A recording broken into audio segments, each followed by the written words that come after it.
Já são 7 horas em Cabo Verde. Vamos então para as notícias. É o primeiro jornal que está a começar e com os destaques desta edição. 25 de Abril, 50 anos, é celebrado na cidade da Praia, no Tarrafal. Um grupo de cidadãos promove no Arquivo Histórico uma exposição com dístico e jornais. 50 anos de 25 de Abril e da democracia passa a ser lembrado por um selo evocativo já disponível a partir de hoje em Cabo Verde, Angola e Portugal. O lançamento à tarde no antigo campo de concentração, uma iniciativa do Ministério da Cultura. Presidente da República está em Lisboa desde ontem a convite de Marcelo Rebelo de Sousa para comemorar o 25 de Abril. José Maria Neves considera que é um marco histórico e que simboliza um momento de mudança. Presidente do Conselho de Administração da Bestfly, que detém 70% da TICV, confirma dificuldades operacionais das aeronaves e alega que a companhia é perseguida pela Agência de Aviação Civil e está de partida do mercado de interilhas.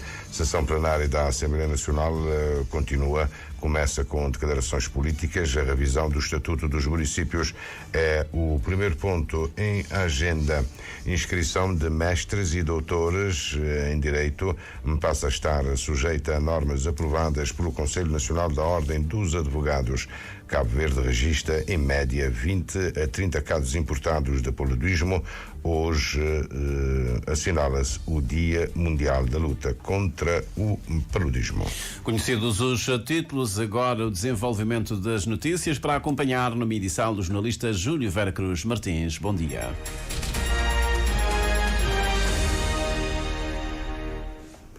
Votos renovados de bom dia, gratos pela preferência que nos dá. Human Rights Watch publicou hoje um extenso relatório que documenta um duplo massacre cometido por soldados de Burkina Faso no passado 25 de fevereiro em duas localidades no norte do país. A organização não governamental informa que 223 civis, incluindo mulheres e crianças, foram executados nesse dia. Um grupo de cidadãos promove hoje à tarde, no Arquivo Histórico, na cidade da Praia, uma exposição para assinalar o 50º aniversário do 25 de Abril, que marca a queda do fascismo em Portugal e abre caminho para as negociações para a independência. Manuel Faustino conta que a ideia é apresentar o 25 de Abril como um marco importante e mostrar a inter-relação entre os processos das lutas de libertação nas colónias e a luta antifascista em Portugal. Nós vamos expor documentos, fotografias, cartazes da época, palavras de ordem da época, depoimentos de pessoas que viveram a época, depoimentos de cabo-verdianos que estavam no exército na altura e que participaram das operações militares. Vamos expor também elementos que, de alguma forma, ligados às lutas de libertação, que contribuíram para que houvesse o derrubo do regime fascista, e vamos também expor elementos que permitem compreender as implicações do 25 de Abril em Cabo Verde. A saída dos presos políticos de Tarrafal e a chegada dos cidadãos cabo-verdianos então presos em Angola são duas implicações, duas consequências do 25 de Abril em Cabo Verde que fazem parte da exposição. Num ambiente de músicas da época, músicas relacionadas com todo o processo, mas igualmente vamos projetar filmes, vídeos que retratam momentos importantes de todo esse processo. No fundo, estamos a tentar recriar um determinado ambiente para levar as pessoas, particularmente os mais jovens, a ter uma noção do que é que foi o 25 de Abril, o que esteve antes, que aliás o título é esse, 50 anos de Abril antes e depois, quer dizer, o que é que aconteceu antes, como é que foi o dia e as implicações que tiveram posteriormente. Vão fazer uma exposição e para chegar à exposição houve recolha, identificação, quem tem o quê e o que é que pretendem fazer depois com todo esse material? Nós pretendemos doá-lo ao arquivo, vamos assinar um protocolo de doação, o arquivo passará a ser o dono da exposição e o utilizará em outros momentos, em outras circunstâncias, em outros locais, exatamente para fazer com que quem esteja interessado e que não esteja na praia entre os dias 25 de abril e 12 de maio, possa ver, eventualmente na praia ou em outros lugares do país. Manuel Faustino revela que logo no início da exposição, logo à tarde, vai ser assinado um protocolo que simboliza a doação do acervo da exposição ao Arquivo Histórico Nacional. 50 anos de 25 de Abril e da democracia passa a ser lembrado por um selo evocativo disponível a partir de hoje em Cabo Verde, Angola e Portugal. O lançamento tem lugar à tarde no antigo campo de concentração do Tarrafal, uma iniciativa a que preside o Ministro da Cultura e Indústrias Criativas. Na mesma ocasião, Ernestina Lopes, é apresentada a estratégia da candidatura do campo de concentração a Património Mundial.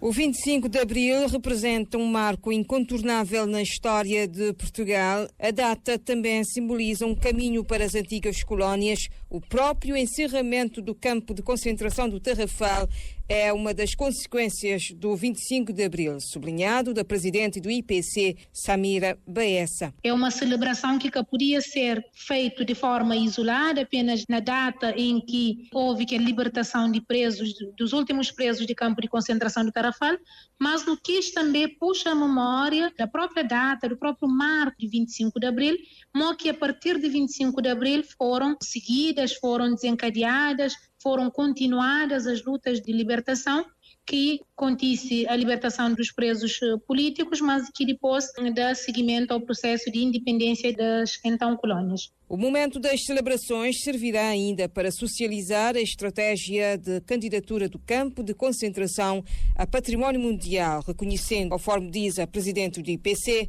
a importância histórica desse sítio emblemático. É um processo que já não tem estado a trabalhar nele há algum tempo. Não se apresenta publicamente qualquer plano, programas e ações que está definido a constituição de um dossiê de candidatura que não creio que seja um dossiê consistente, um dossiê que traduz de facto a importância histórica, cultural e o valor de memória que está associado ao campo de concentração do Tarrafal e uma candidatura que aponta, digamos assim, todas as oportunidades que pode ser depois desencadeado para a valorização não só do sítio, mas também para a promoção de desenvolvimento, de diálogo e de fraternidade entre os diferentes povos que estão mais diretamente associados ao lugar, mas também a toda a humanidade de uma forma geral, tendo em conta o espírito da própria Convenção do Património Mundial.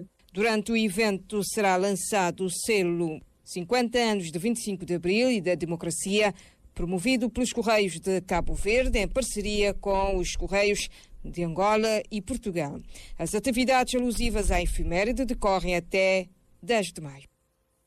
O Presidente da República está em Lisboa desde ontem a convite do seu homólogo português para comemorar o 25 de Abril, que considera um marco histórico e que simboliza um momento de mudança. É o momento de comemorarmos as liberdades, mas também de refletirmos enquanto nação. Fizemos um percurso muito bom nesses últimos 50 anos e agora é preparar-nos para enfrentar os novos desafios.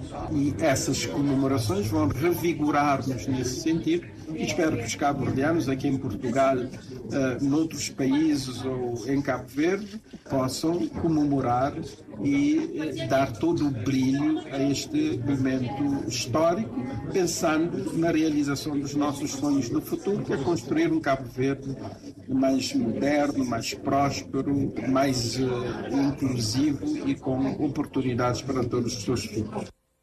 José Maria Neves vai fazer uma comunicação no ato comemorativo dos 50 anos do 25 de Abril. Recebeu ontem o título de professor honorário pelo Instituto Superior de Ciências Educativas. O presidente do Conselho de Administração da Bestfly, que detém 70% da TICV, confirma as dificuldades operacionais das aeronaves e alega que a companhia é perseguida pela Agência da Aviação Civil. Nuno Pereira deixa claro que a Bestfly está mesmo de saída do mercado interilhas. É público também que o governo de Cabo Verde já tinha anunciado que ia criar uma nova empresa para transporte aéreo interilhas, o que vai contra aquilo que seria o nosso acordo, mas por uma questão de cortesia, nós não iríamos fazer nada sem primeiro falar com o Estado de Cabo Verde enquanto nosso sócio e nosso parceiro na TICV. O momento de solicitação da cessação da suspensão do AOC por um período de 1 ano foi para nos permitir reagrupar, organizar as ideias, analisar e discutir com os nossos parceiros do governo e depois então tomar a decisão final. Em entrevista ao Quarto à Noite com Moisés Évora, o piloto e gestor admite que a TICV pode ser mesmo encerrada, uma decisão que só vai ser tomada depois de falar com o acionista Estado, com 30% do capital social da empresa. No momento em que nós tivermos falado com eles e definirmos a estratégia para a frente, faremos o comunicado necessário para os funcionários. Agora, independentemente daquilo que seja a decisão, e se a decisão for realmente de fechar da TICV, que é a nossa intenção, devo lhe dizer claramente, para que não fiquem dúvidas, é a nossa intenção, todos os direitos laborais, volto a repetir, para que não hajam dúvidas, porque uma coisa que acontece muito em Cabo Verde é que as palavras das pessoas são sempre distorcidas. Todos os direitos laborais e trabalhistas, de acordo com a lei de Cabo Verde, serão respeitados pela TICV e, por sua vez, pela Bestfly. Se a decisão for o encerramento da TICV, que neste momento é a nossa intenção. Nuno Pereira apresenta uma nova versão sobre os 30% que o Estado detém e diz sem rodeios que se trata de uma cedência da Bestfly logo no momento da aquisição da TICV à Binter. E deixar bem claro, porque há muitas pessoas que em Cabo Verde falam sem propriedade de causa. Quando a Bestfly comprou a TICV à Binter, é importante que fique claro, comprou 100% da empresa e cedeu 30% ao Estado de Cabo Verde como forma de honrar um compromisso que a Binter tinha assumido e que nunca tinha honrado. Portanto, nós pagamos 100% e ficamos com 70%, porque honramos um compromisso que havia sido assumido pela Binter anteriormente. Isto é muito importante que fique claro, porque nunca foi dito também. Uma experiência traumatizante, é o que diz o presidente do Conselho de Administração da Bestfly. Nuno Pereira diz traumatizante depois de um primeiro ano de núpcias. Nunca vi uma situação como nós vivemos em Cabo Verde nos últimos 16, 18 meses. Continuamos a gostar muito de Cabo Verde, gostamos mesmo muito de Cabo Verde, saímos de consciência tranquila, porque tudo fizemos para manter a conectividade interilhas. Eu próprio fui eu que dei a palavra e que nós estávamos com Cabo Verde para o futuro, só que também é um ato de inteligência, saber parar para que não contamine os outros negócios da nossa empresa. E neste momento, Cabo Verde estava a começar a contaminar os nossos outros negócios e estava a começar a prejudicar financeiramente os outros nossos negócios. Nuno Pereira contabiliza prejuízos superiores a 4 milhões de euros por conta das decisões da Agência da Aviação Civil, mas nega que deixa dívidas para trás. A sessão plenária da Assembleia Nacional continua e começa com declarações políticas. A revisão do Estatuto dos Municípios é o primeiro ponto em agenda. 2 iniciativas inscritas, uma proposta do Governo e um projeto de lei do PICV que pretende parlamentarizar o poder local. Uma opção que o MPD rejeita. O deputado do PCV, Julião Varela, diz mesmo que se trata de uma divergência de fundo. Nós defendemos a parlamentarização municipal, em que o presidente da Câmara é eleito e depois escolhe os seus vereadores para melhorar a sua capacidade técnica e ter, de facto, os melhores técnicos para poder responder às demandas que as políticas municipais exigem. É um ponto crucial que nós pensamos que o Governo já conhece esse posicionamento. Se efetivamente quiser, nós cedemos mais de 90% relativamente às outras propostas, de maneira que está nas mãos do Governo, querendo ter uma lei aprovada, portanto, de ir em direção a esta proposta. Até agora não houve nenhum entendimento. Por essa razão é que a lei foi retirada na última discussão que nós fizemos. Esperemos que o Governo já tenha evoluído no sentido de procurar os entendimentos. Como eu disse, nós aceitamos mais de 90% das propostas que foram trazidas pelo Governo. Outra iniciativa do Governo que corre o risco de ficar pelo caminho é a proposta de lei que altera a lei orgânica do Conselho Superior da Magistratura Judicial. O que está em causa é a forma de eleição dos 4 juízes por categoria a que se opõe a Associação Sindical dos Magistrados. A inscrição de mestres e doutores em Direito passa a estar sujeita a normas aprovadas pelo Conselho Nacional da Ordem dos Advogados e já publicadas em boletim oficial. O bastonário lembra que se trata de um mecanismo excepcional previsto nos estatutos, mas agora regulamentado. Normalmente, os licenciados em Direito inscrevem-se na Ordem e realizam um estágio dividido em 2 fases, mas que tem uma duração máxima de 14 meses. E são submetidos a cursos de formação e depois a exames. Esse é o regime normal, portanto têm que fazer o estágio. Mas o nosso estatuto prevê que mestres e doutores em Direito, com exercício efetivo de docência nas universidades, possam também inscrever-se na Ordem, mas com dispensa do estágio, ou seja, estarão habilitados a exercer a advocacia. Júlio Martins realça que a Ordem dos Advogados, com a regulamentação, também pretende emitir um sinal de incentivo à formação. Também aprovamos o regulamento que permite a inscrição de juristas de reconhecido mérito e outros mestres e doutores em Direito. Por exemplo, mestres e doutores em Direito que não exerçam a docência também podem pedir a inscrição excepcional na Ordem dos Advogados, mas neste caso vão ter que submeter a um exame. Vão estar dispensados do regime do estágio normal, mas terão que submeter a um exame perante um júri de advogados já com alguma experiência, que basicamente irão verificar a experiência desses requerentes à inscrição, bem como a sua aptidão para cumprirem com os deveres éticos e deontológicos previstos no nosso estatuto. O bastonário da Ordem dos Advogados revela que pode estar em vias de aprovação o projeto de diploma que vai permitir aos advogados a prática de determinados atos notariais. Há cerca de 10, 15 dias estivemos reunidos com a nova direção dos serviços de registro notariado. Falamos um bocadinho sobre esse projeto, que foi muito bem acolhido, devo dizer, e creio que ficaram sensibilizados em relação às vantagens da sua implementação neste momento. Um outro tema paralelo que temos que, de facto, implementar são os notários privados. Ou seja, pessoas com formação específica nesta área vão ter o seu próprio cartório, que é para podermos prestar, em termos gerais, um melhor serviço aos cidadãos. Hoje em dia, a cidade da Praia é servida com apenas 2 cartórios, que, infelizmente, devido à demanda dos serviços, não conseguem, por mais esforço que implementem, não conseguem, de facto, dar vazão em tempo útil às solicitações. Estamos aqui a falar de escrituras, de processos de reconhecimento de assinaturas, de certificação de fotocópias. Portanto, é preciso criarmos aqui outras opções. Júlio Martins diz-se convencido que as vantagens do sistema que adota o notário privado superam em muito os eventuais pontos negativos. A Ordem dos Advogados tem já em adiantado estado de preparação as comemorações do Dia do Advogado a 19 de maio.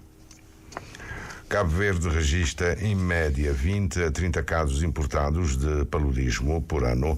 Informação avançada pelo coordenador do Programa Nacional de Luta contra o Paludismo. E vem a propósito, Eilson Martins, do Dia Mundial de Luta contra o Paludismo, que hoje se assinala.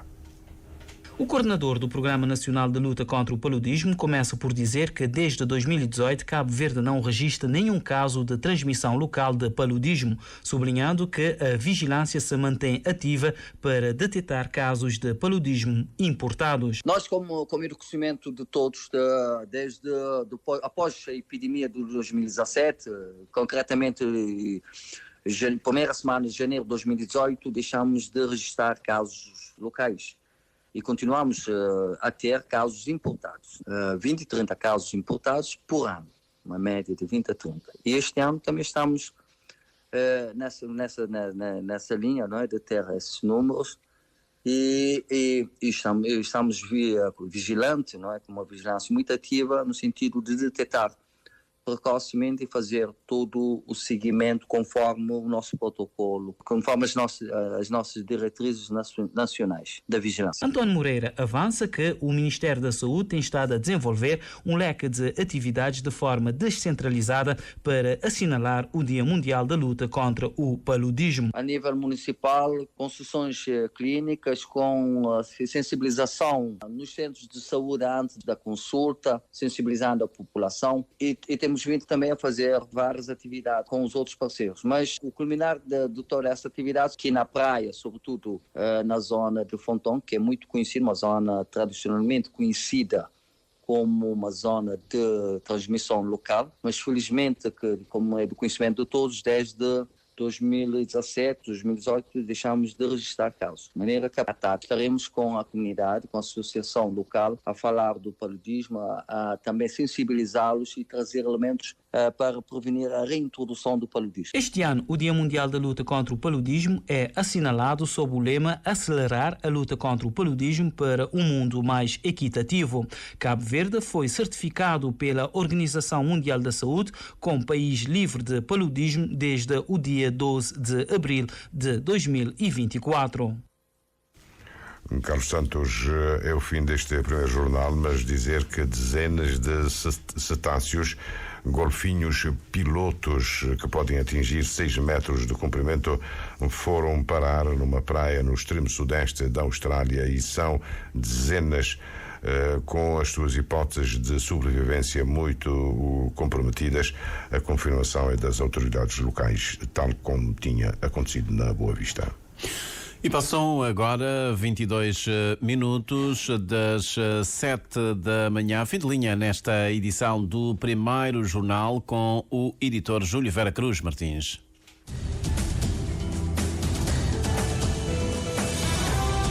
Mais informações em www.rtc.cv e na aplicação RTC Mobile. RCV, o rigor da notícia e o melhor da informação a cada hora.